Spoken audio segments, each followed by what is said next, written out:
Tim and special guests.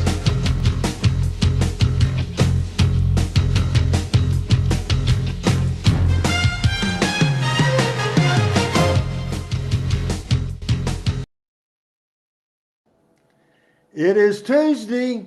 It is November the 12th, and you know what that means.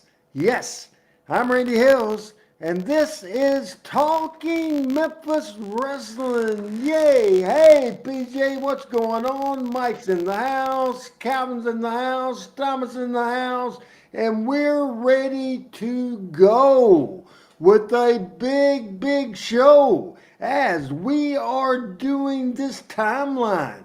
We're doing it like Sonny Pruitt. We're excited about it. As yellow again, everybody. Greg White says hello. Man, we started with 74. We did 75 and 76.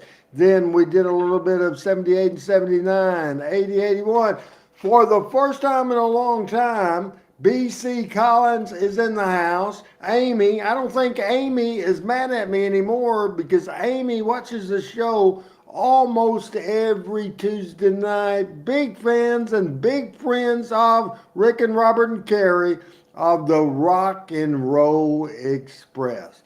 We'll come down a little bit. We'll take a little breath, but we will say, my brother from another mother, my good friend Randy Dandy, Randy West is in the house. What's going on? LL from Canada, First Lady of Canadian Wrestling.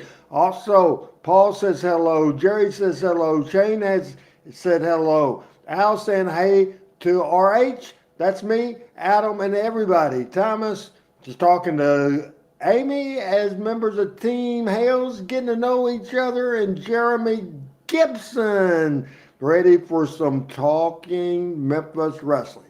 The very first thing I'm going to say is thanks to everybody from Team Hales.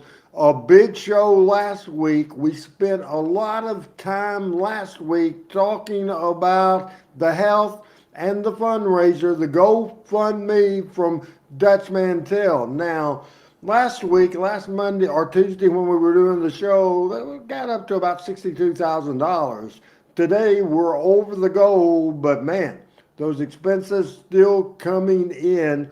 They're at $102,000, 260. Thank you so much. Thank you. And Dutch texts me early Wednesday morning and say, hey, thanks for plugging and talking about everything going on. He's having it rough. His wife's still in the hospital. He probably will have to go back to get some stuff done. So they still need help. But thank you, everybody. Appreciate it very much. The other thing I'm going to tell you real quick, 1982, man, was a big year. We talked about the debuts of Jim Cornette, of Andy Kaufman, of Kamala, of the Fabulous Ones. We had a great scaffold match during that year, and we have fantastic videos. I'll tell you real quick what you'll get to see today. People, listen to me.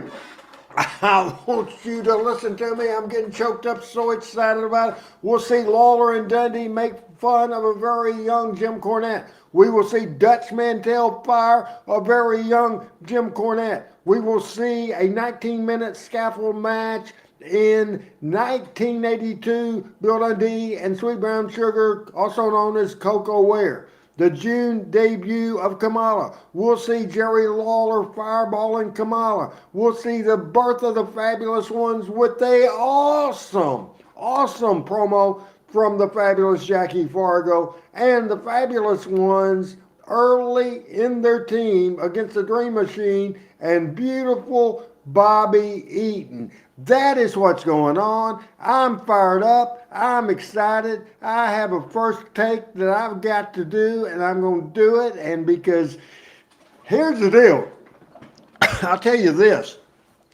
Michael told me early on, his business partner's having heart surgery tomorrow in Tennessee, so he can't be here. So prayers to Michael's friend and partner.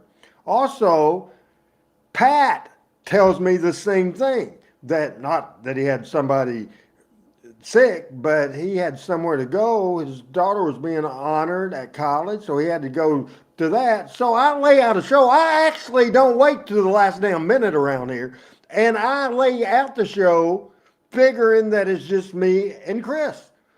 So then I went a little heavier on video than I would normally have. We had such a good show last week, and you can't break something that's not, or fix something that's not broke at all. But then, so Pat then tells me later in the day, after this is already written out, all after it's already in my head, after this opening is in my mind, Pat calls, say, yeah, I might be in the show about an hour into the show. Well, there you go. But Pat will be here in just a minute. But still, we're going to take time, and Chris Ellis will do the first take, but not before I do, because I have to tell you about a date. I have to tell you about the date of November the 12th. The year was 1917. 1917.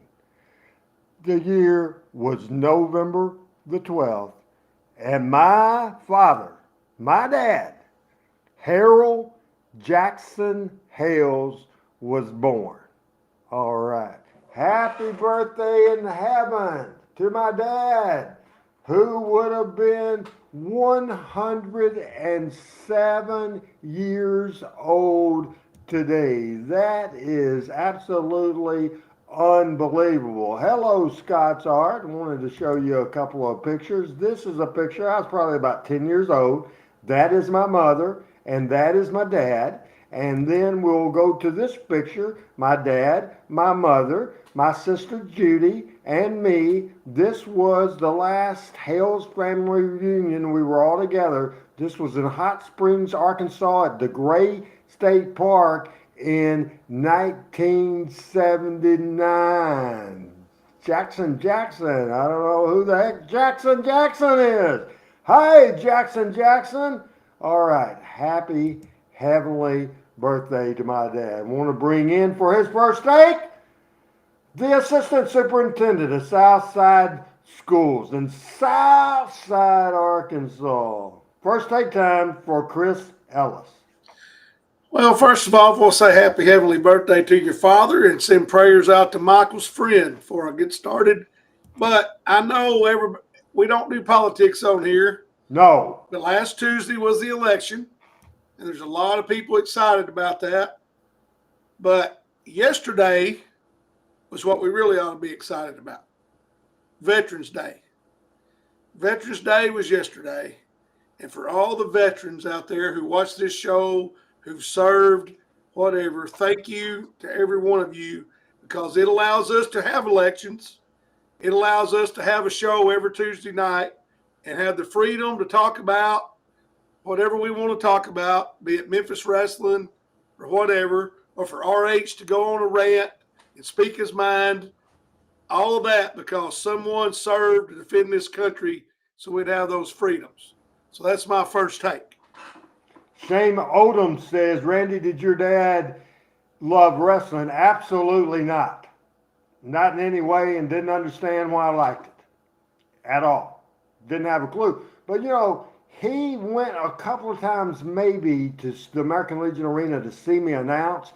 But as far as me making it, he was dead at that point. He died on February the 7th, 1981. I was a freshman in college. So no, the answer to that is no. My dad did not love wrestling. He liked the fact that it was my passion. I was lucky get to go for free every Saturday thanks to the Wades, and lucky about that. And certainly he never told me no, I couldn't go or make fun of it or any of that stuff.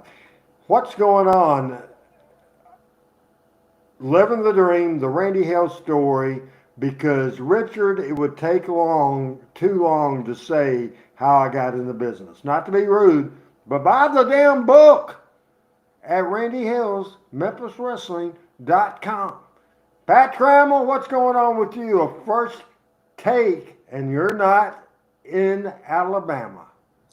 I'm not in Alabama. I'm at the Hampton Inn in Travelers Rest, South Carolina.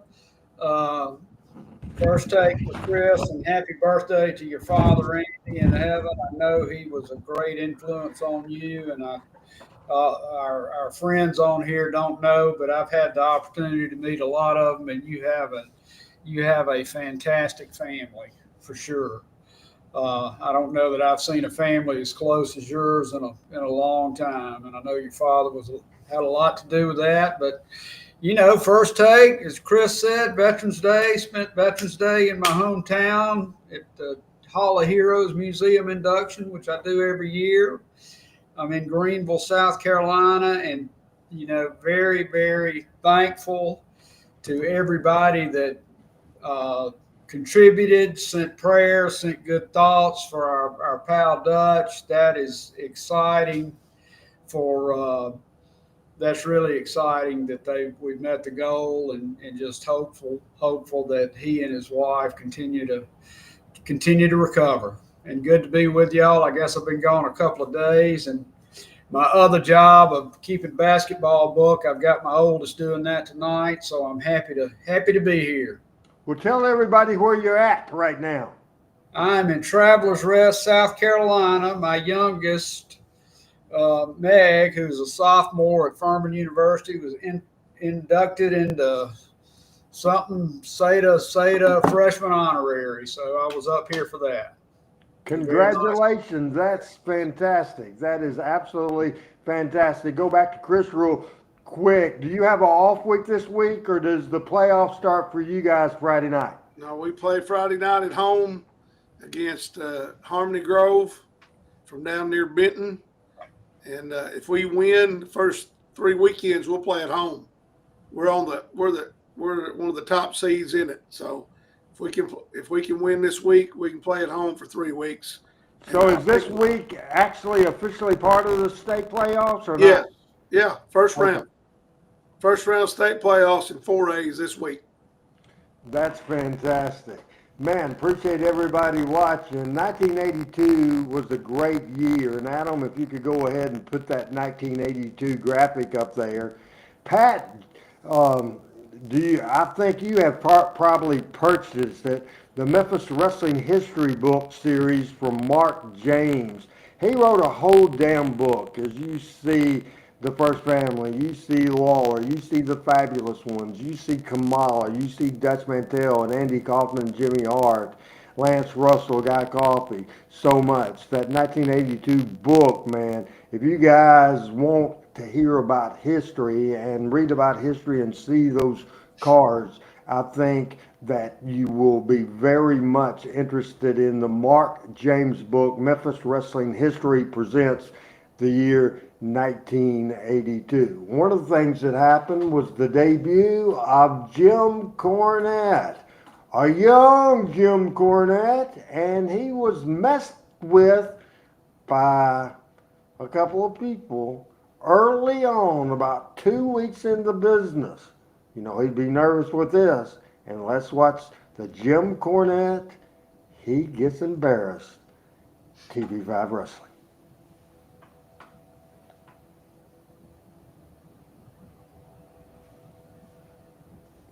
And at that point, as I made the thing, and I don't know if sometimes Adam has issues with his internet there, and we will do it from my end. Okay, Jim. Bill, I want to make an announcement. You know what I've been doing the past couple of weeks. I've been going around, I've been scouting talent, and I've tried to find somebody that I want to manage. And after last week, I think you saw what happened. You were probably watching on the monitor or something. Jerry Lawler insulted me. And so I've been narrowing my list down just a little bit, and he, my top choice, was crossed off the list. And so what I want to do right now... So what you're telling me is... I was your second choice, right? Well, no, what I want to do is I want to make my first public offer. I want to make my first public offer. I want to offer you the chance to be managed by me. You couldn't hear what I was saying over here. I can make you... He ain't making his first public offer. What you're making is your second public offer, so I'm just going to tell you something, Jimbo. No. I don't like being second to nobody and nothing. Jerry was obviously your first choice, so you just go back and talk to the king and see what he's going to say about it. No, Bill, he insulted me. I'm making my first public offer. I want to manage. Bill Dundee. Bill, come here. Well, apparently... I can spend any amount of money. I can make you a star. Oh, no. Now, I don't want him to insult me again, Lance. Well, Jimmy, Jerry... This is a big one, Lance. This is a big one. I'm coming to you, Elizabeth. I'll be the one with no contract in my hand. Lance, I don't want him out here again insulting me. Do you mean that I didn't get the contract offer, Jimmy? Now, let me tell you something, Jerry. You came out here last week. You made fun of my shoes. You made fun of my clothes. This man has... I thought you had class, but you don't. Oh, Jimmy. Now, wait a minute. Bill Calm Dundee down. has class. Calm down a little bit, Jimmy. Now, don't get so excited out here. I didn't make fun... Wait a minute. Now, Lance, wait a minute. Lance, feel of this suit. Did your mother dress you this morning? This is a heavy wool suit. It must be 90 degrees outside. She put you in a winter suit today like this? Now, if you want some respect, come down here and act like an intelligent human being. Don't come down here like a little wimp like this and let your mother dress you. You don't have any class. You comes out here talking about his mother. That's a big joke, man. Don't come out here like a little kid. If you're going to be like a man, don't come out here talking about your rich mother and all of this stuff. Is that right or not? Come on. We don't want to hear it, man. Now, wait a minute. Now, Lance, I come out here and I try to do something serious. I'm being serious. At first, he comes out here, he makes fun of my shoes, he makes fun of my clothes, and then Dundee, I make this man a public offer. I can get him some publicity. I can do something for you. You don't realize what I can do for you. I've got access to as much money as I want. He isn't going to get the chance, but you are. If you want to take it, but you turn me down. I'm Jimmy Cornette. I get what I want. I'm not used to being treated this way. All right, you see this? You see this right here, Dundee? Come here, you see this? Obviously, that's why I love live TV. The camera people didn't have a clue Lawler was going to do that, because Lawler didn't have a clue he was going to do that. The beauty of live TV. A great. Well, our guest... I believe you made him mad. Do you think you made him mad? Think he got mad? I think that was a classic temper tantrum, don't you? His mother will probably be upset. That's too bad. You guys are something. The king and a superstar. We're going to take time out, and we'll be back with Southern Tag information for you in just a moment. Richard Hood says, I love Jerry Lawler. I tell you, 2 weeks ago on this program, we might have done it last week. We showed the barbed wire match and some brawl, and they had a great run. Pat, what did you think about Jim Cornette getting made fun of? Poor Jimmy. How old was Jim then? I think he must have been 20 or so. So I think he was born. We can look that up. Same year I was, and okay, I so think it's 61. So he was 21. You know, he actually worked that pretty well, and of course the King and Dundee did, and it's just great to see kind of him develop over the years. And I know I've heard the background story of how he got into wrestling, and obviously he's been a fan his entire life and started as a picture taker, I think, for the boys. Is that right? Yes. Yeah. So, Jerry Bigler, I think we're going to learn that in a little while. Hey, Chris, what did you think of that? Well, I was thinking that SNL doesn't have anything on that. Total ad lib. Lawler was killing it. I mean, it was hilarious. I've seen it so many times, and I still die laughing when he comes out holding his heart. I'm coming to join you, Elizabeth. It still cracks me up because one thing, I loved Fred Sanford when I was young, so it brings back memories of that. But like you said, the cameraman didn't know he was going to do it, and it was total ad lib, and it was great. Absolutely great. Hey, Lawler and Dundee wasn't just the only people that messed with Cornette early on in his career. So did Dirty Dutch Mantell. And we'll watch that right now on Talking Memphis Wrestling. Jimmy Cornette now getting the wrath of the referees. turned in his direction. Dutch goes for the back of that leg. Just a little bit about the Dutch Mantell Gary Lawler deal. To answer the question, out there, unsolicited, as his manager was Jim Cornette, managing Dutch Mantell. With 15 minutes past, 45 minutes to go, Lawler now has the Dutchman back in the corner.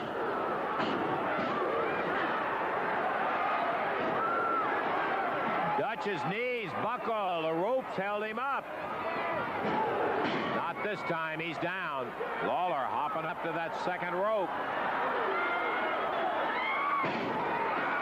Boy, and he dive-bombed him with that right hand. From the Mid-South Coliseum in 1982. Bam, bam, Lawler pounding on him. Dutch sinks down to the canvas, and the referee tells Lawler open. Hello, Bobby Bunch. How you doing? Welcome to Talking Memphis How about Wrestling. it one more time? Yes. And Mantell throws Lawler off right into referee Jerry Calhoun, whose wind knocked out of him. His knee is hurt. Mantell is down on the mat. Cornette saying to the referee, get up, get up. Mantell covering Lawler, and Cornette trying to help the official up and say, go count him. The referee says, ring the bell. Referee Jerry Calhoun called for the bell at 16:26 and holds the hand up. What was it, Jerry? It's Dutch Mantell is disqualified for Jimmy Cornette coming in the ring. The referee has said that Mantell is disqualified. Dutch is home from the hospital, Richard. I opened the show with that. Cornette came in to help the referee up. For all the referee knew, It'll be a long, long recovery. His wife, Kathy, is still in the hospital. Arms, shaking his sailor's cap. He is having a tantrum. And the Dutchman is standing there doing a double slow burn, friend. He just lost a shot at the Southern Heavyweight title. Cornette down on the mat over to Dutch, and Dutch is looking at him saying, as if to say, you fool, what were you doing in the ring? And Cornette going through all of it. As he's explaining to Dutch, all he was doing was trying to help out. Mantell just looks at the crowd. And Cornette, with gestures, is explaining to Dutch. And Dutch saying, I told you to sit in the corner. He's a loser in 16:26 by disqualification. So Jerry Lawler, I liked how Randy West edited this and showed the whole story to set up this. Randy West, you did a great job. I've got a special presentation I'd like to make today. As you know, Dutch has been with me now for a week, and I must say we've gotten to be quite good friends, and I wanted to present, if I could, if the cameraman can get a shot of this beautiful portrait of myself and Dutch as a token of my esteem and friendship to him for signing with me and being such a great champion that he is. And it says, to my good buddy, Dutchy Jimmy Cornette. Well, Jimmy, you know, Lance, I'm really excited today. I haven't been this excited since I divorced my first old lady. But I am really excited today. And you know why I'm excited? Because this man here, he is a million laughs. He's a laugh a minute. Being with this guy is like being at Chicky's Pizza 24 hours a day. And you know, a lot of people have said that, Dutch, you and Jimmy Cornette, you just don't seem compatible. But I think the reason we don't seem compatible is that they just don't know a lot about Jimmy. And you know, he said we signed a contract last week. Well, in essence, we didn't sign it last week. And why didn't we sign it last week, Jimmy? Because I said we should do it on TV, on public television, so we could be up front with it, and so people would think there's nothing under the table. And the people, I know we look funny. I know we look like John Wayne and Ted Turner out here, but you people go ahead and laugh because we're going to set the wrestling world on its head. Now, Jimmy, you know how I feel about certain things, and I think the reason the people may not like you so much is because they don't know how you feel about certain things. So I would like you to tell the people at home exactly how you feel. And I'm going to ask you a few questions. I want you to tell these people at home, okay, how you feel, okay? You got that? Jimmy, I'd like to ask you a question and tell the people, do you drink? No, Dutch, I don't drink. See, he doesn't drink. See, he don't drink anything. Jimmy, do you like to stay out late at night and get surly and start fights or anything like that? You like to do that? No, I try to stay in 10 or 11 at night at the latest. And See, he don't stay out late at night. He keeps regular hours. Right, Jimmy, a very important question. You don't take drugs or snort cocaine like them NFL football players do. You don't do that, do you? No, I don't, Dutch. See, he don't do any of that. He lives a clean life, right? You live a clean life. Jimmy? Dignity. You don't smoke or chew tobacco, do you? No, that's a filthy habit. See, he says that is a filthy habit. Filthy, filthy. Jimmy, I'd like to say one thing. You don't like to get up early in the morning and watch cartoons like Bugs Bunny or Yosemite Sam. You don't like to do any of that, do you? I watch Richard Simmons in the morning when I get a chance. He watches Richard Simmons. Now, you people have seen how compatible Jimmy and I are. And, Jimmy, you got the pen. Yes, I do, sir. You got the contract. This is a big day in my life, Lance. Big day in your life, baby, right there. Big day in Jimmy Cornette's life. Let me see that pen, baby. We've got a public signing right We've got a contract and a public Right here, baby. signing, and this is the first step, Lance. Jimmy, you see this pen? Yes, sir. This pen could change your life. You know that? It could make you a very famous man. You know that? I know that. And with this pen, Lance, it's one small step for man, but one giant step for wrestling. That's and doing a Jimmy, great I'd just job. like to take this pen and break it like this, take this contract, and sign it up. Oh, you are the last man in the world, buddy, that I would want to manage me. Because you here, take that and stick it where the sun don't shine. I want to tell you one thing, buddy. I made a mistake when I had you. Shut up! I made a mistake when I had you come out, but I'm man enough to say I made a mistake.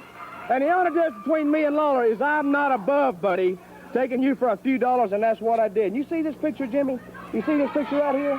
Here, buddy. That's your house right there. And this is mine. Do this to me. I put a lot of money into you. Cornet. I put a lot of money into you. I spent a lot of money on him, Lance. I'm taking him places and bought him food. I'm afraid you've got some built-in problems with Dutch Mantel. He just fired you. He told you. These Yanks even fight amongst them bloody cats. They're stupid. Williams, I got a word of Johnson advice Boyd, for you. the This Sheep is what I Herders want you in to the listen to, debut Yank. What you appearance should on do TV5 in your Wrestling condition, in you 1982. should go and take yourself some Tylenol and think about it again. Get the hell out of here. Let me introduce to you, ladies and gentlemen. Pat, comments? Dutchman, I thought that was tremendous.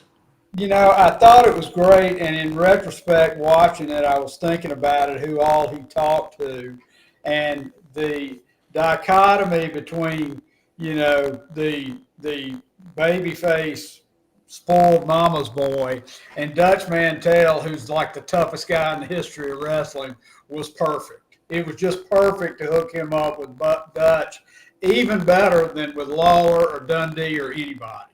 It was just perfect. Chris.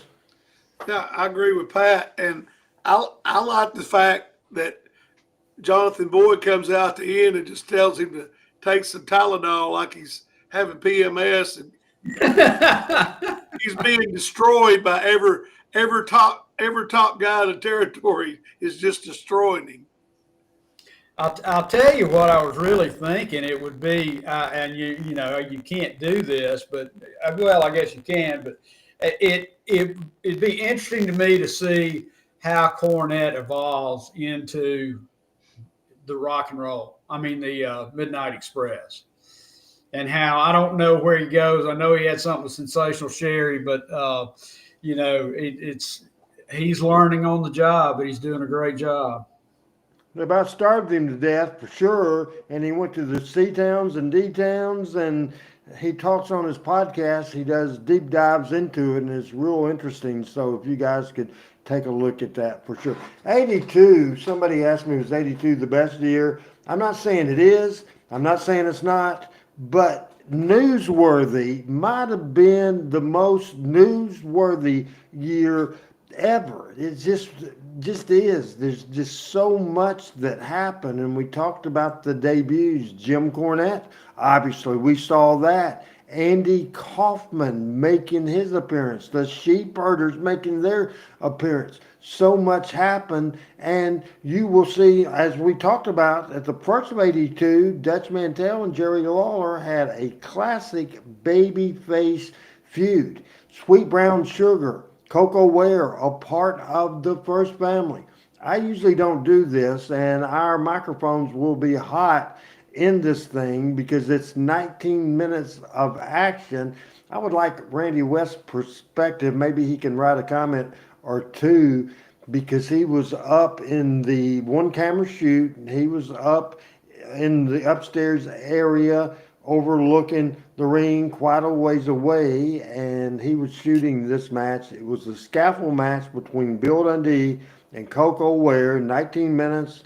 We have Dundee's entrance, and this is this real interesting deal from the Mid-South Coliseum in Memphis, Tennessee, and our microphones will be hot.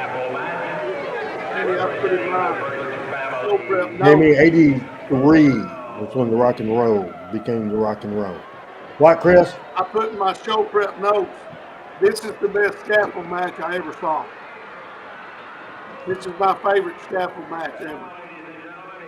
I would agree, and I was there. I was not there, but I'm glad I watched it and glad I got to see it. And I watched it again, prepping for the show. It's the best. Dundee's a natural at it, and Coco's such a great athlete. Pat, have you ever seen a live scaffold match in person? I have not.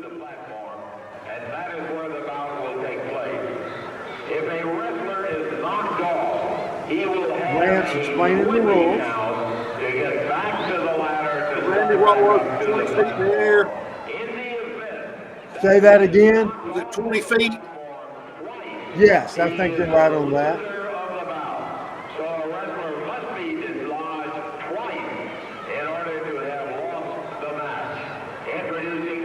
Looking at the year, April the 5th was the very first Andy Kaufman Jerry Lawler match. It drew 8,091 people.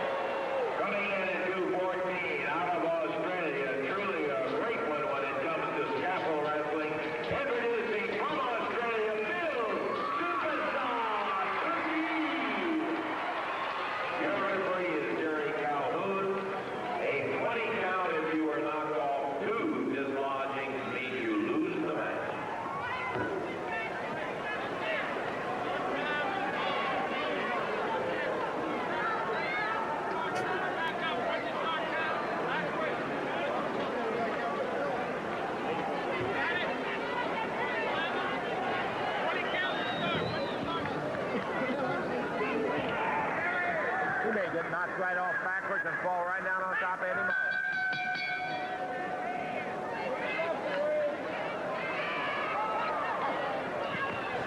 Well, here's what we've been waiting for. And you see who's up there On June the 14th, 1982, they drew 6,188 people. The main event was Jerry Lawler and Bill Dundee defeating Sweet Brown Sugar, Coco Ware, and Bobby Eaton by disqualification. Then the final match was Iron Sheik against Ron Bass and the debut of Kamala as he beat King Cobra. This was on June the 14th, 1982. On June the 21st, 1982, drew 9,000 people. Southern champion Kamala defeated Stan Lane. Jerry Lawler and Carl Fergie beat Southern Tag Team champions Dennis Condrey and Norvell Austin, the Midnight Express. And the main event, drawing 9,000 people, Bill Dundee and Sweet Brown Sugar. And I won't give away that finish. Watching this match, you smell a little danger? I just don't, man, I don't know how to do. Dundee a chance to back out. When I was rewatching it today, I was thinking, I wasn't sure that the scaffolding would hold up. That would be more my concern than wrestling on the scaffold. I wouldn't like it either. and the works in a scaffolding circus, itself has stands up. absolutely no fear of heights. He is a master at the scaffold match. Nobody has been able Now, to I was beat at the him announce table, so because I he had a pretty feels good so at seat. home. But I bet And the better Brown seat Sugar would is be ready in to say, let's the very change last our row in the minds building. here. Wouldn't you, Chris? Oh, yeah. The rules Because you'd be governing looking it, straight if out a at it. wrestler Would have is been a knocked great. off the platform And twice, I he actually loses the wondered match. watching this again. When he I is wonder if knocked people off, bought different tickets he on this has night a to 20 set up count higher to where get they back could to the be ladder starting have up the again. view of that. I wonder if they thought about that ahead of time. Randy, have you ever climbed up there and Let walked me on tell the you, scaffold? that platform No. is way up in the Now, air. Lance got up there one time, didn't he? All right. I climbed up One one of, time like, to see That's what it what looked he's like, explaining right and now. that ring looks like a postage stamp from up there.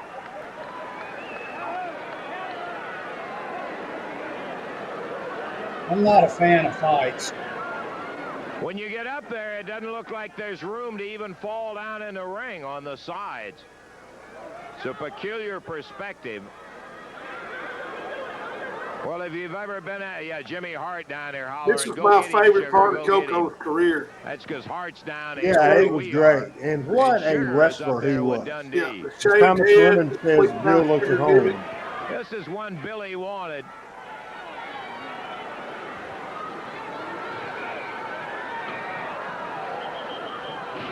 And Sugar using a headbutt knocks Dundee down.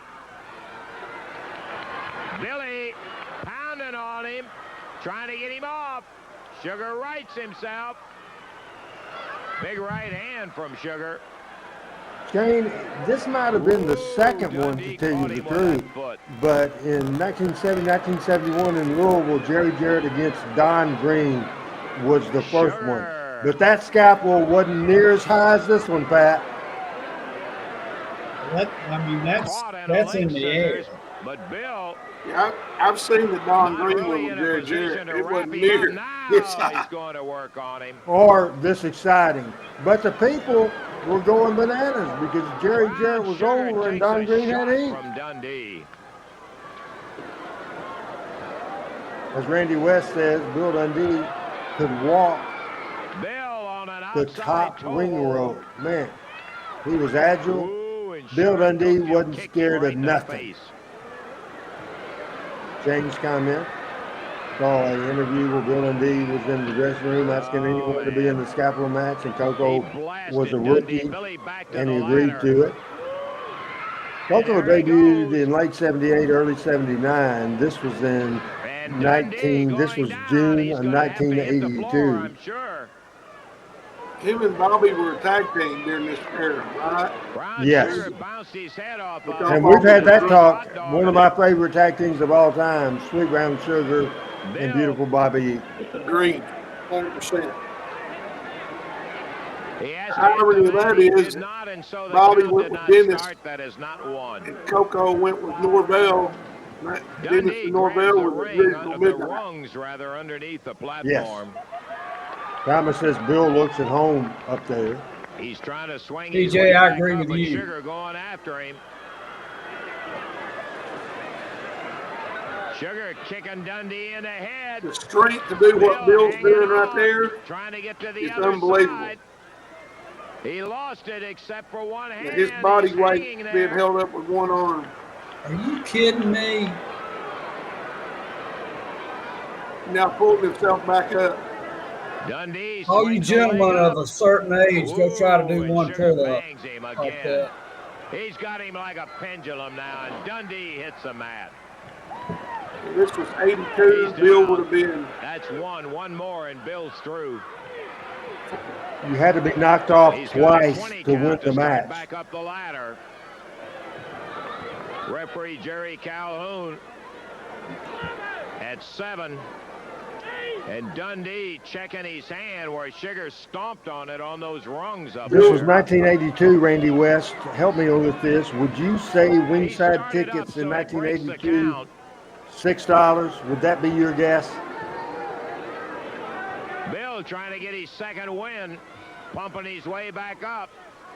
Sugar grabs him, slams his head into that post. And We Dundee found may be in Sugar, danger of Skip losing Young in Florida. a scaffold Jerry match, Jarrett was good which friends would with really Eddie be a Graham. first. So I think that's where Hart cheering Brown Jerry Sugar got the on. idea. Randy agrees that, and he thinks I was right with the $6 And ringside Bill ticket. Dundee hanging in there, kicks Brown Sugar. He Well, is God really says it was belting him. $5 ringside in 1985, so it might have been $4 or $5 Back up in on top of the platform. 1982. Sugar just barely gets up. All right, that's stuff I wish I'd have kept. Oh, if you could appreciate Tickets and how high and Sugar trips ticket him face stubs, first right down on programs that metal from platform. Jonesboro and Coliseum. Well, I never had tickets to eat, but I certainly had programs. A lot of stuff in my career that I don't have, and I regret that very much. Yeah.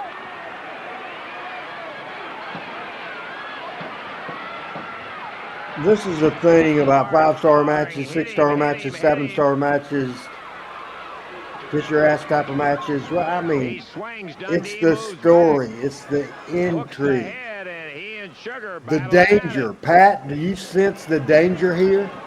Yeah, I sense the danger. It's making me Billy nervous. drops Watch. an elbow. He's kicking him. He's got one leg of Sugar off. $6 in 1982 is worth $19.60 today. Thank you, Greg. Trying to hold on. I think the WWE gets 200. Bill gets that other leg. Ooh, he mashed Sugar's fingers. Kicked him right in the face. He's got him off the platform, but not on the floor, and now he invites him up. God, that's awesome.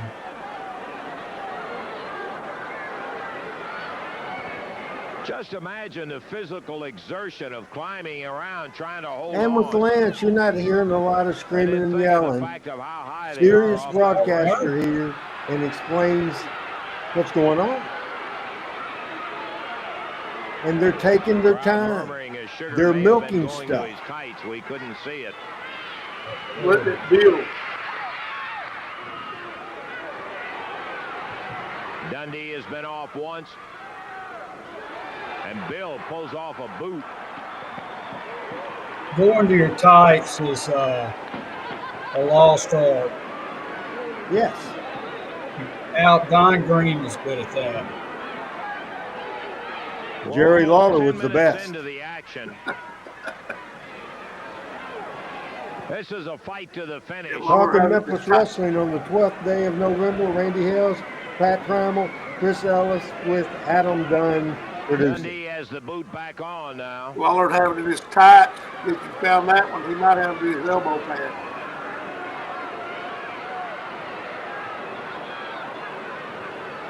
Now, Randy, I have a question for Bill you. starts the ladder wobbling and I Brown know Sugar runs back. that in the day everybody called it the ring, but do they call this in the ring? Well, obviously not in the ring. They might have caught it on the ladder. Well, I wonder if they, I wonder if they took some more time to figure it out. I'm sure they discussed it. Boy, and if he does knock him off there, he's outside the ring.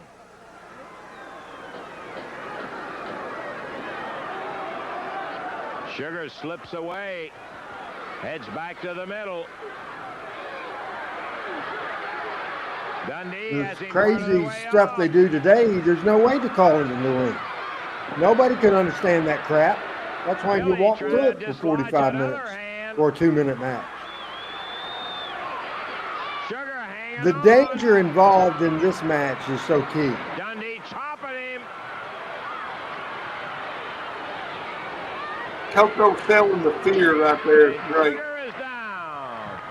One apiece. Next one to go is the loser. 1-1. It's a tie. The intrigue, the excitement is set. You He know, has a 20 count. I don't don't think he's in any danger of being counted out. Unless he this isn't a bunch of jumping around, slinging, all that kind of stuff, and that creates more tension. Yes, absolutely, Pat. Great point. PJ says that she hopes no one in the crowd had a heart attack watching the match, and that happened. One to go is the loser. People get so into the action. Sugar now getting up his nerves. There was people with heart attacks, having heart attacks at the wrestling matches back in the day in every territory in the country. People were bought in and invested Dundee twisting that in their favorites back then. Oh, Sugar. Yeah, Shane, it was Jerry Jarrett. Coco, 3 or 4 years in the business, there's no way he could have changed his name. I don't think he would have even suggested it at that time or anything else. Brown Sugar on the back of Bill Dundee. As Richard says, you're limited for what you can do, but you don't have to do a whole bunch of stuff. Everybody is into this. Pat, are you into this match, watching it? Yeah, Looks like he may have a chokehold on. I usually don't show 19-minute matches, but I thought it was important to do. There's 4 minutes left. Important to do to tell the whole story. Now, Coco has a hold, and you saw Dundee just kicking him in the head. I mean, this is as simple as you can get. The danger, the intrigue, the excitement. RH, you just said it. You said normally don't show a 19-minute match. There's only 4 minutes left. Does it seem like it's been 15 minutes watching this? It absolutely does.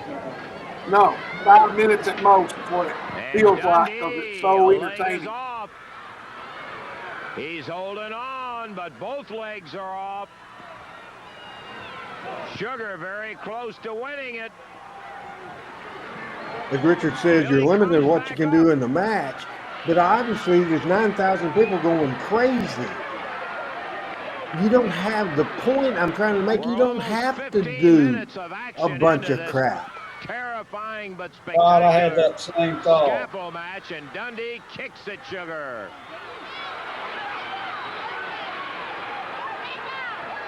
Dundee holding on to the rod. If the house was up and you were the main event, yes, you would get paid more. Not so much because it was a gimmick match, because it drew money. Sugar in the back with his leg. Richard said that about the limited and what you can do. Sugar retaliates. The greatest wrestling match of all time. It only lasted 23 minutes. Dundee down. It wasn't a 60-minute Broadway. It was 23 minutes. Both off the platform, but neither one. And this is the best scaffold match I've ever seen. Counting Dundee pounds on him. Legion of Doom versus whomever. He got all that. This is the finish. And Boom. Sugar hits it in the winner. Bill Dundee.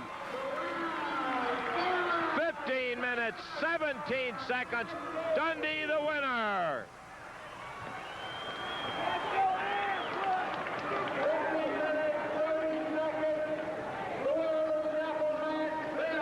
Hey, Frank Seaton, happy birthday to your mother last week. As he fell, he hit his wrist down on a mat.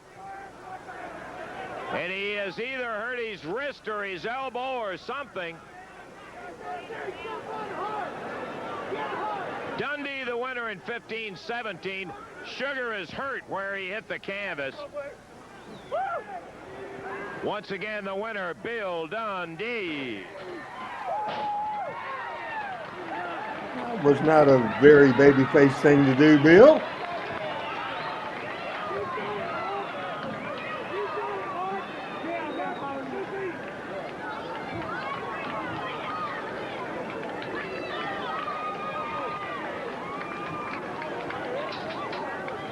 RH, when you were booking and stuff like that happened, did you ever correct them on stuff like that? Stuff like what? That's not a very babyface thing to do. Over at ringside, Billy. It depends on Billy, who it can we get was. you If just it's second? a younger Boy, you talent, came out of it. That's got to be one of Yes, the it toughest was. scaffold It was a matches you Dundee ever or a had, Dutch. Bill. Probably not. Oh, yeah. Because Well, there's You are. don't know how it sounds, brother, but you can ask that garbage laying right there how it feels. He looks like Let me talk. he looks like he may have broken an arm. If you want to call you skinny butt up there, we'll have you right now too, boy. I'll tell you what I'll do, hon. I'll take you your whole stinking family out there. One at a time, Jack. One at a time, if you want to. Bill Dundee making a challenge the whole family. Okay, congratulations, Bill, on a big win. It looks like Sugar may have broken an arm over there or something when he hit. Bill Dundee, the winner, and he is still the champion of the scaffold Very match. interesting scaffold match. Very, very interesting scaffold match for sure. As Adam said that he was going to put up this card, June the 21st, 8 o'clock at the Mid-South Coliseum, the Summer Sizzler Series, 6 main events, a scaffold match with Bill Dundee against Sweet Brown Sugar with Jimmy Hart. A Southern Heavyweight title match, Kamala, the Ugandan Giant, against Stan Lane. A handicap match with Jerry Lawler against beautiful Bobby Eaton and Jimmy Hart.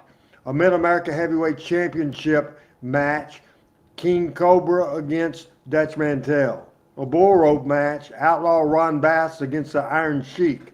A loaded card here. The Midnight Express, Dennis Condrey and Norvell Austin defending the Southern Tag Team Championship against Steve Kern and Roy Rogers. And Carl Fergie against the Dream Machine. The prices are listed here, and it was a $5 ringside ticket. $5 ringside, $4 for the risers, and for the Loge is $4. It does not list the general admission tickets that I would say 3 minutes. So what did you guys think? We'll start with you, as here is another great picture, and this it does not look like was, because does not look like as big of a scaffold, does it to y'all? No, it doesn't. I'd guess that would be in Louisville or in Nashville, one or the other. The roof isn't as high. Thanks, Adam, for finding those pictures. So we'll start with you, Pat. Thoughts? Well, I'll tell you the thoughts I have when you saw that card. I'd pay a lot of money to see that. That card you popped up there. But, you know, just the tension of that match. And I guess that's what you want it for. The tension of that match. And I knew the outcome. I had seen pieces of it before. But I'll tell you, that's high drama, which is what wrestling's all about. Chris? Well, to comment on the card, first of all, the fact that the Ron Bass gets the Iron Sheik in the third match, that tells you the depth of the talent on that card. And when I was watching it every week back then, and I just didn't realize how blessed we were to have so many greats working in that area. As far as Troy Graham's the bottom of the card. Yeah, he's opener. He's a curtain jerker, Dream Machine. But the match itself is, we're talking about, they didn't do a lot, but it was great. Oh, yeah. It's suspense. People are on the edge of their seat, and it could, people could fall off at any time. And as I said, Dundee he was the king of the scaffold match. But Coco was just such a great athlete. He could do anything. He's a tremendous athlete. Now let's back up a little bit, because Jerry Lawler went down to Florida and defended his Southern Heavyweight Championship against Kendo Nagasaki, managed by J.J. Dillon, and Kendo won the match. Then the return match was at the Mid-South Coliseum in Memphis, Tennessee, and Lawler regained the title and defeated Kendo, which made J.J. Dillon hot, so he is going to eliminate the king. So he went to the jungles of Africa and found Kamala. Kamala defeated. That's the backstory. Do what now? That's the backstory. Yes. Kamala defeated in his first appearance at the Mid-South Coliseum. He defeated King Cobra. The next week, Ron Bass. The next week, Stan Lane. The next week, Dutch Mantel. The next week, working himself up. The next week, Steve Kern. The next week, Bill Dundee. And then finally worked himself up to Lawler and Kamala. Just a fantastic job. A couple of different videos, and some of them plays a little bit about the same, but it's worth seeing. This is some great work done by Randy West, Michael St. John. This is the debut of Kamala in 1982 as we're talking Memphis wrestling.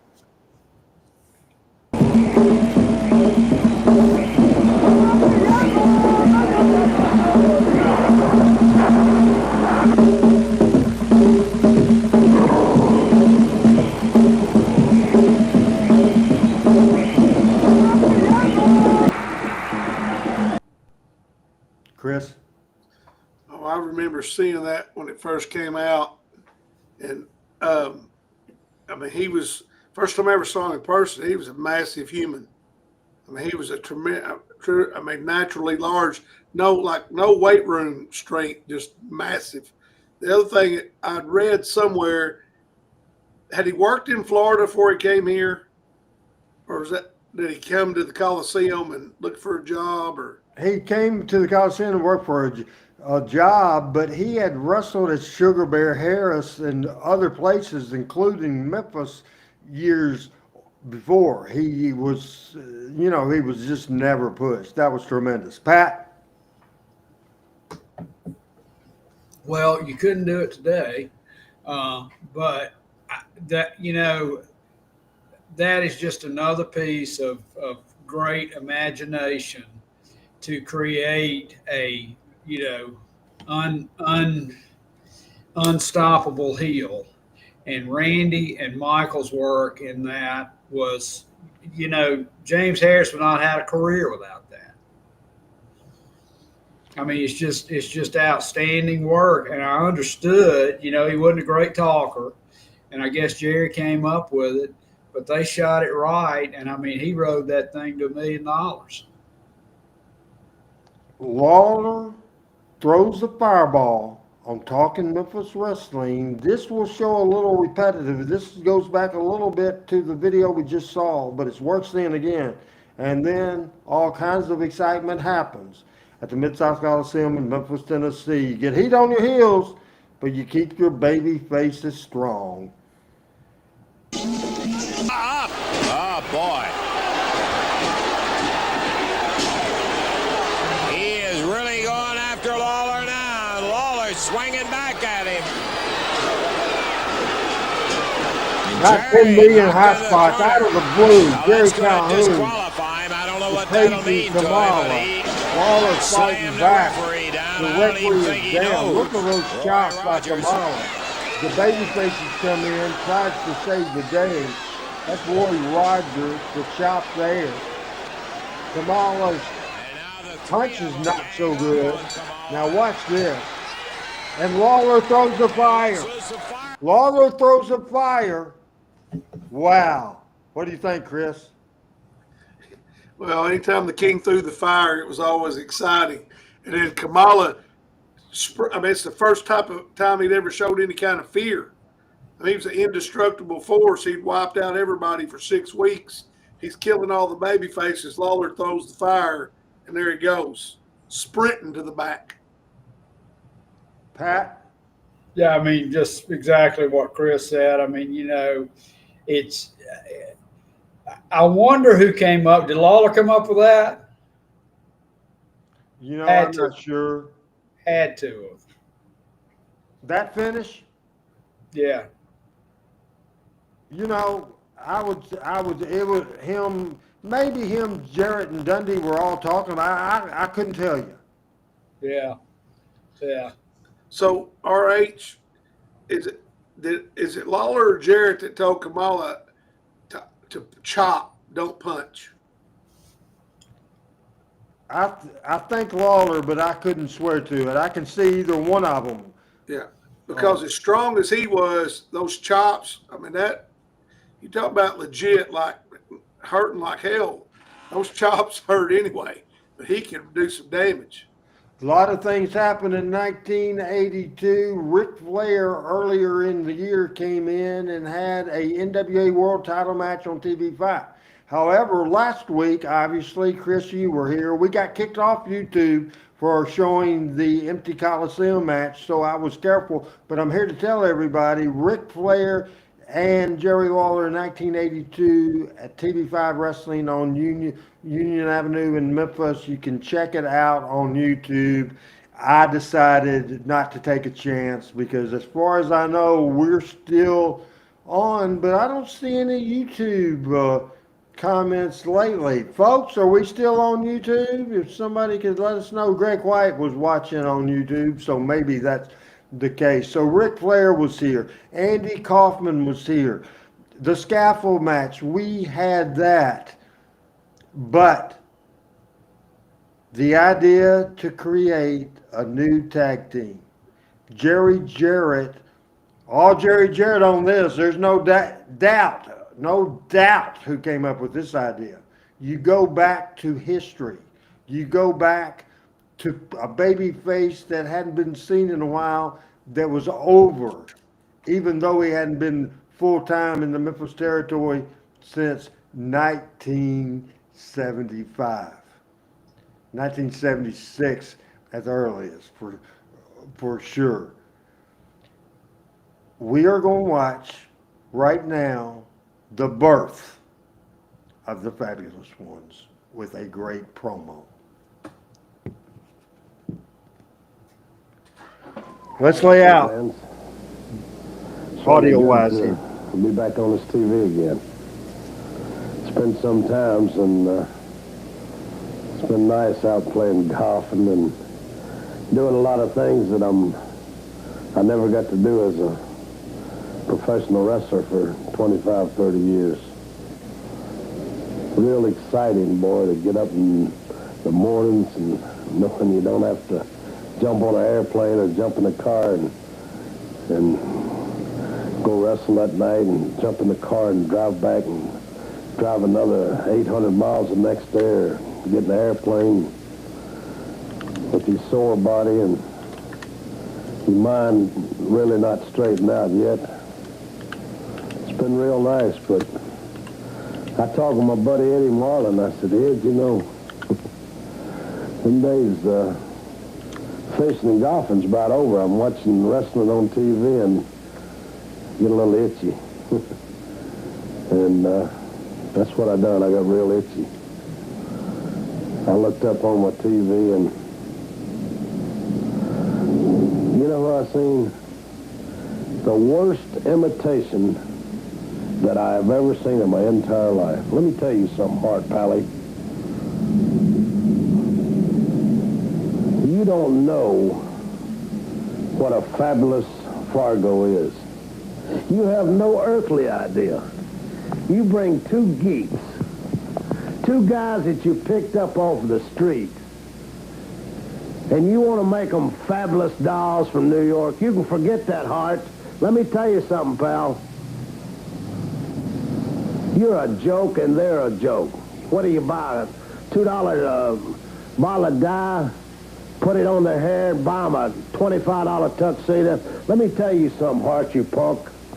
And your two little guys from New York. I sweated many a gallon of blood and sweat to be a professional wrestler, and I'm damn proud of it. And there's only one fabulous Fargo from New York, Pally. That was me and Donnie. The pictures you see with the tuxedos, the high hats, the original fabulous Fargos, and a punk like you, Hart, you're going to come along and steal something that I built up all of my life, that I put my pride and my glory in, something that brought me fortune and fame, Hart. Well, you stink, boy. You stink.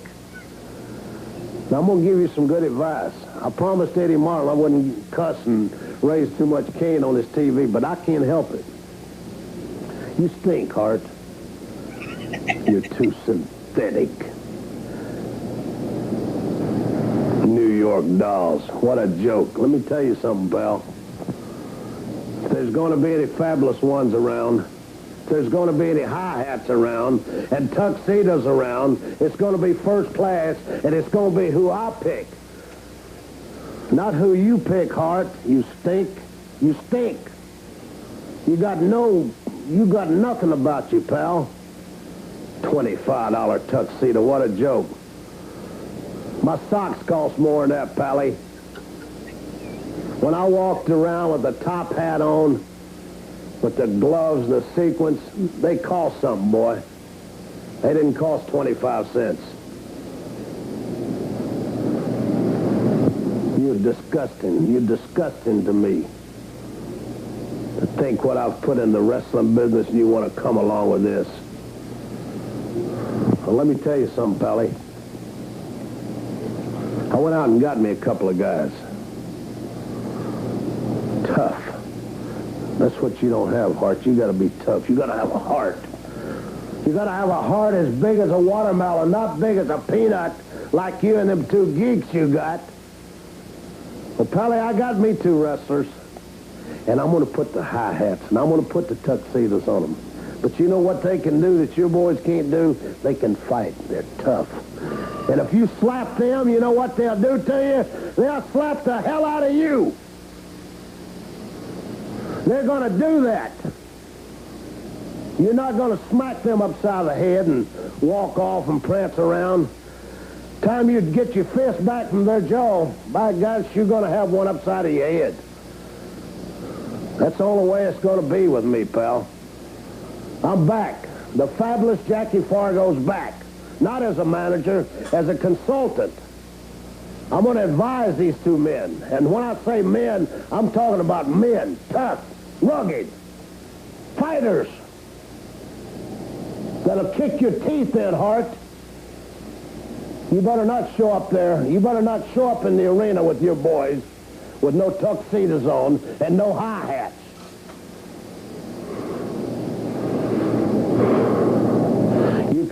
You cannot go around imitating me, Pally. I will not give you permission to do that. You have no right, and you have the audacity of you. You little stinky stink. You stink.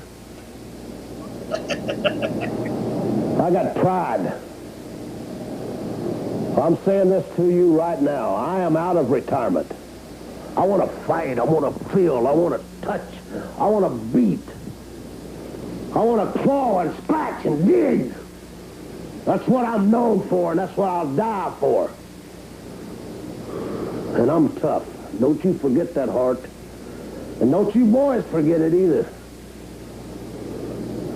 Trying to imitate the fabulous Fargos, you ain't got a chance. I got two of the greatest men that I've ever seen. They're the ones that's going to wear the tuxedos. They're going to wear the top hats. And yeah, they'll be doing the Fargo strut too, pal. And I'll be proud of them. I'll be proud to say, look at that. Look in the wrestling ring. Look. I look back 25 years ago. I see me and Donnie. They're going to get out there and they're going to give some people some hard times, pal. I'm not going to be running around like you, Hart, with a stick and my manager's hat and all that. I don't need it. But I'm going to be the advisor. I'm going to be the consultant. And I tell anybody, I don't care who it is, you must know this in the wrestling. As a professional wrestler, when you climb in that ring, you don't have friends. I don't care who they get in the ring with, or where, what city. If they ever do not take my advice, then I'll back away from them. But I think I've got the team that wants to be the fabulous ones again. And I'm looking forward to it. And I'm telling you again, Hart, don't bring your boys with them little $25 suits on. That's all I got to say, Pally.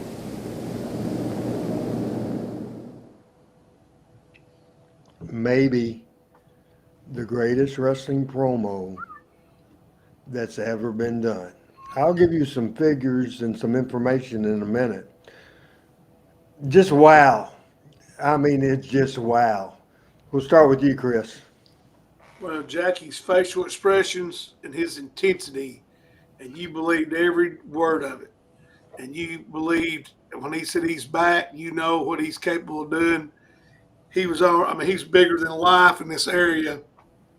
And that just that pure intensity coming from him, you could feel it. And upon reflection, to think how big a star Jackie Fargo was, he's in that couple of those pictures with Muhammad Ali, the greatest boxer of all time. So that tells you the level of respect Jackie had worldwide, nationwide, and then in this part of the country. I mean, he was bigger than Lawler at the time. Not during that time maybe, but earlier on, he was that big. To take a simple insult and say it's a dime a dozen if it would have been from somebody else. Somebody saying, "You stink, Hart, you stink. You stink, you stink, you stink." He said stink so many times, you stink. But back it up with the pictures that Randy West selected. Yeah. The blood, the top hats, all that. It was just absolutely amazing. Scotty Mangrum says, I remember telling my grandmother we got to go to the fairgrounds tonight to see the fabulous ones. Pat, that just, it's certainly, I think the best way to explain that promo is that it wasn't a promo. It was Jackie Fargo being told, hey, you're bringing in these two boys, bringing the fabulous ones back. Fargo would have said, how long do you need, little man? And Jarrett would have said, whatever it takes, whatever feels right, you tell me. And he quit talking when he had his story told. Pat, that was amazing. It was amazing. Chris stole the word from my mouth, intensity. But the other word that comes up as it relates to hard, this is hard. I mean, it is hard. I mean, we've spent we've probably, the three of us and most of our fans here have seen more wrestling promos than anybody on the face of the earth. And the disgust that comes out of every single pore of Fargo's body. I mean, not just his words, not just his expressions. It's palatable. You can feel it. How many years ago was that? 42 years ago? You can feel it coming through the computer today. And this is I don't know exactly how to say this. Lawler is on a pedestal in Memphis. But Fargo is somewhere there too, and it's in a different place. And in some ways, Fargo is kind of almost, Lawler is everybody's hero, but Fargo is like the Don or something. Here's the deal. Lawler was there every week. Fargo hadn't been there every week since 1974.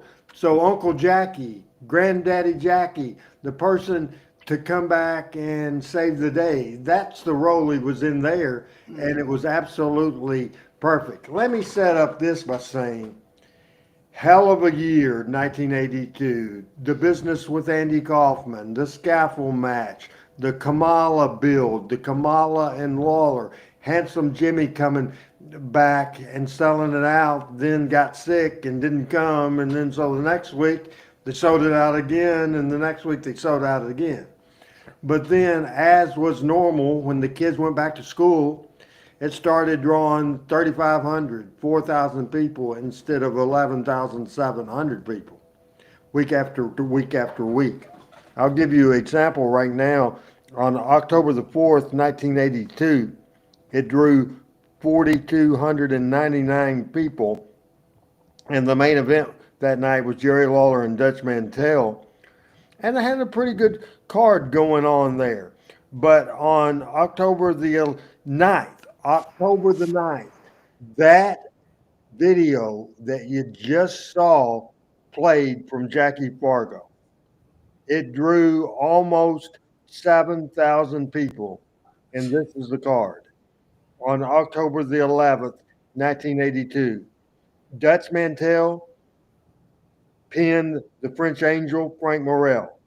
Steve Regal and Spike Huber beat the Sheep Herders, Boyd and Luke Williams, by disqualification. Jimmy Hart and Kamala 2 beat Kamala 1 and Kamala's assistant, Buddy Wayne. Terry Taylor and Jacques Rougeau beat Sweet Brown Sugar and Bobby Eaton. Then the debut of the Fabulous Ones with Jackie Fargo in the corner against the New York Dolls, the Dream Machine, and Rick McGraw. Again, almost 7,000 people in the main event. Nick Bockwinkel pinned Jerry Lawler. Just tremendous, guys. Just tremendous. Back to Chris. Quick take, real quick. Well, Randy, I don't remember what was the purpose. Was the New York Dolls setting up for the creation of the Fabs to come? Absolutely, 100%. Okay, because like the New York Dolls just kind of came out of nowhere back then. Because Jerry Jarrett had his dream idea, had his idea for things, but he needed to set into it, and it made sense. Fargo happened to watch the TV. Is the story of the promo and saw the people with the top hats, and he was insulted by it. It was brilliant. Brilliant. It was brilliant. I just couldn't remember if it happened organically, if it was for the sole purpose of that, but it legitimately pissed him off because they were wearing top hats and sequins, and he was disgusted by that. So that gave it more of a real vibe, like even more intense. Pat, what do you think? Wake up. Sorry, I've been driving. I think with all due respect to anybody other than the top of that card, a championship match, that's a pretty weak card. And without Fargo and that promo, I bet you draw 4,500 people. No doubt. Yeah. There's no doubt. And obviously we have to give Nick Bockwinkel and Jerry Lawler some credit as well. Yeah. So you feed the Fabulous One just like you fed Jerry Lawler and Bill Dundee. You fed them members of the First Family. Dream Machine, Bobby Eaton. A little time on this, and this will be good to see. And I didn't watch the highlights of this. The Dream Machine and Bobby Eaton. We got about 9 minutes, 17 seconds, and the Fabulous Ones. We'll be back on Talking Memphis Wrestling to wrap it up after we watch this from the Mid-South Coliseum. Well, has sounded. The Fabulous Ones, Steve Kern and Stan Lane, going against kind of one half of the New York Dolls, the Dream Machine, and his partner, beautiful Bobby Eaton. All of this came about when Hart announced that Rick McGraw had been hurt in a bout the previous night. He would be unable to wrestle, and that there was an option: either they wrestle it with beautiful Bobby substituting, or that they would pick up their marbles, being their belts, and go home. Dream with a big flying, ooh, man, he grabbed that arm, and look at Stan Lane. He bagged him right into that as the Dream missed it. Tag on Eaton. The Fabulous Ones came back and said, hey, we'll wrestle anybody so long as the titles are on the line. They didn't care whether Eaton was there, Dream was there, McGraw was there, Hart, or whoever. Just so long as the titles are on the line. And the titles are on the line. Oh, boy, oh, boy, oh, boy.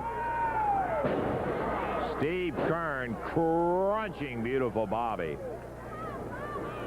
Kern calls for a knee. No disqualification. Remember that. This is a no time, no disqualification. And beautiful Bobby being jerked all over that ring by the fabulous ones. Shaggy Fargo's got these guys Referee so Paul up and Morton. so in shape.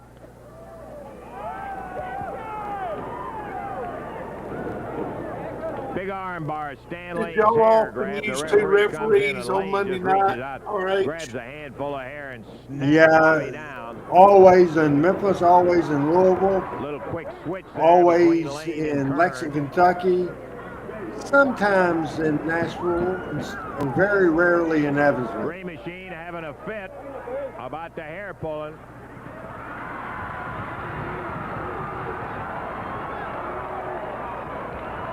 And Kern and Lane successfully get away with a switch. Paul Morton did a good job of selling that. He couldn't tell which one was which.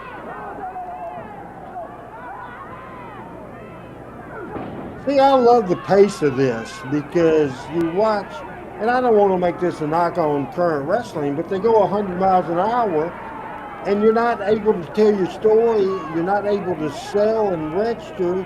None of that. Kern drops a foot in, but Eaton. And it's not follows right in, choreographed goes and for free the choke. The playing referee starts like the the count. He heel breaks. decides Goes where to back, take a the whip, match. Kern across. So He's Bobby's going calling up. this right here, right? At this Holds on point, to the yes. rope. Bobby was going to monkey flip him. I love Bobby Eaton. Now it's Kern on a monkey flip.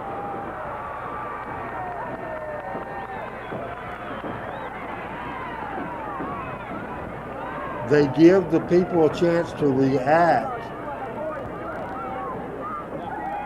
And that's such a key to our business.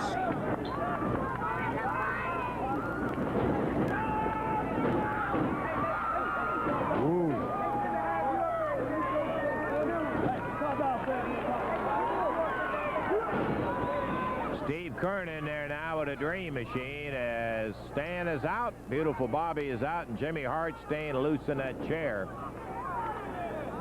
About 5 minutes Tag left in this again on match. Stan Lane. And about 7 minutes left in this show tonight. Stan with a Dream. Dream had really dropped some weight here. Yes, sir. We're about 4.5 minutes into the action as Dream Machine is reversed.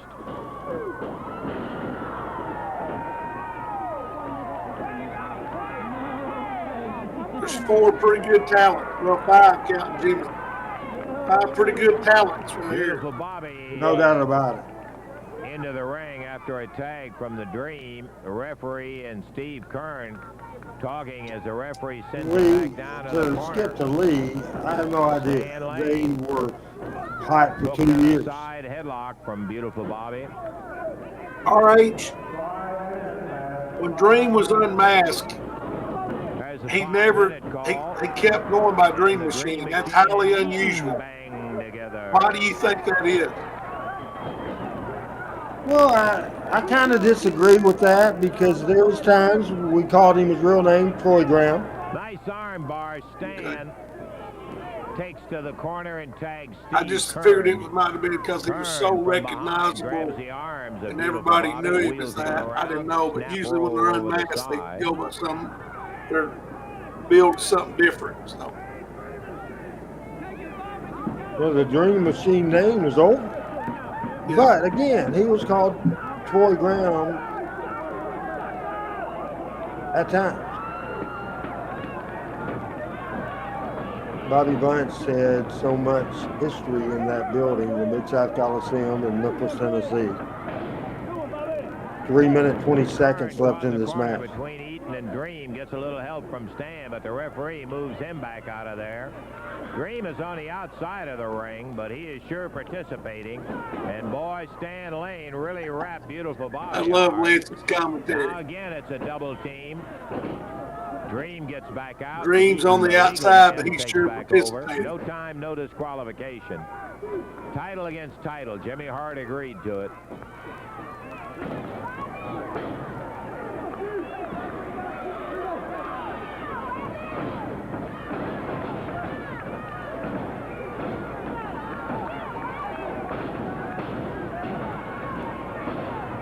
the babyface fighting back.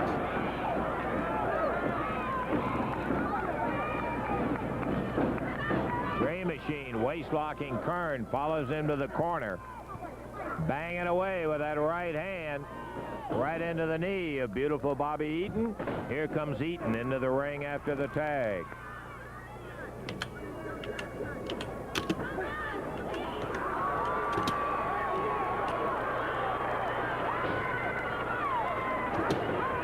Kern battling his way back until the Dream caught him from behind. Stan Lane in to even things up. Referee Paul Morton knocked down and what? No.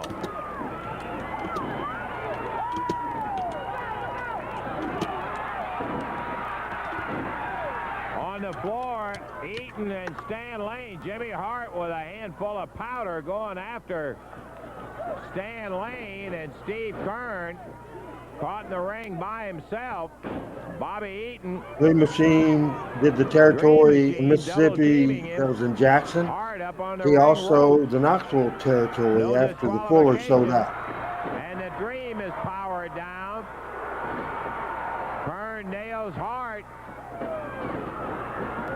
Fires Eaton down. He knocks the referee off his feet again. Before he came to Memphis, he worked Southeastern. Bobby Eaton is pinned.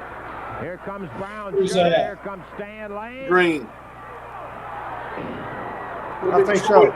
What did Troy T. Towers? Yes. Out of the ring. Quick draw. McGraw comes flying out from the ringside table. I agree with Al. I like Kern's punches. Pulled an object out of that sling he They were has short, on, nails Kern in aggressive. the head. And this is going to be a match right here. 8 minutes and 43 seconds.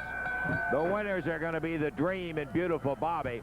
That was the first loss from the Fabulous Hart ones. and everybody else. 8:43. The whole first family ends up in the ring as Kern is nailed by some object by McGraw.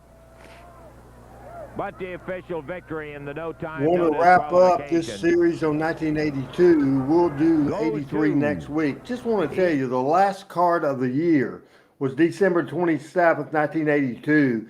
It drew 10,100 people.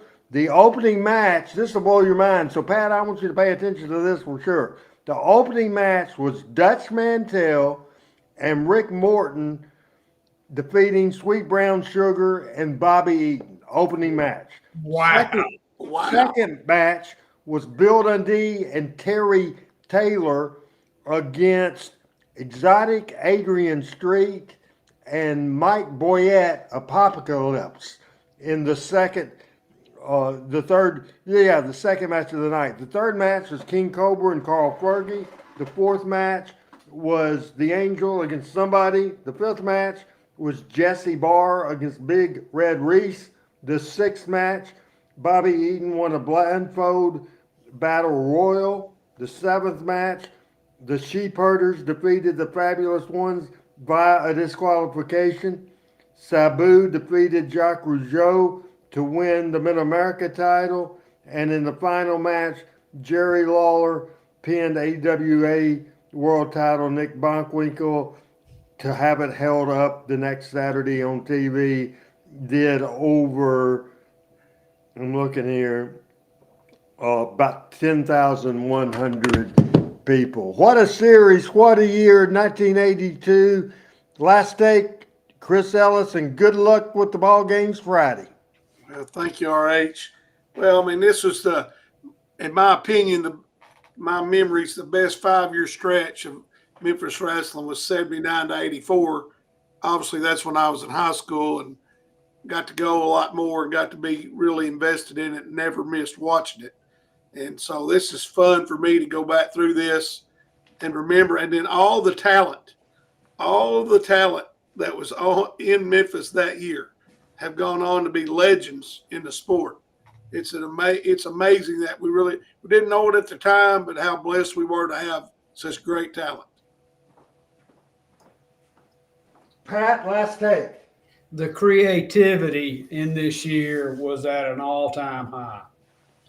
the fabulous ones, bringing Fargo back, Kamala, just great booking all the way around.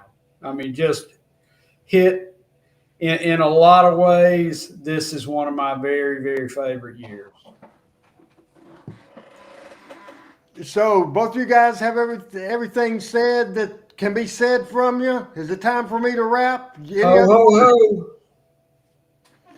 Now, the reason, even though I realize the fact, people, I realize it's not even Thanksgiving, but today's show was a Christmas present. Santa Claus is coming to town, and we came to town with a great show on the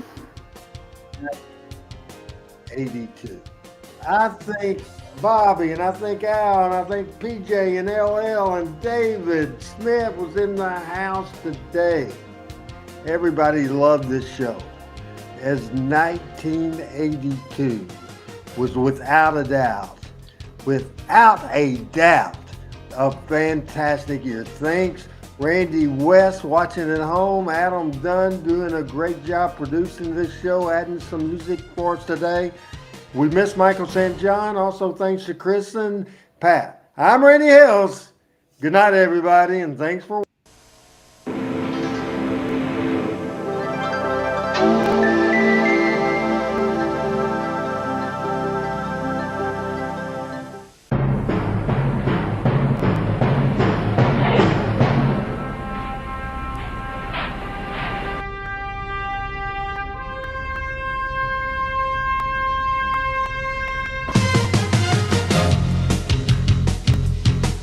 Talking Memphis Wrestling with Randy Hill and special guests.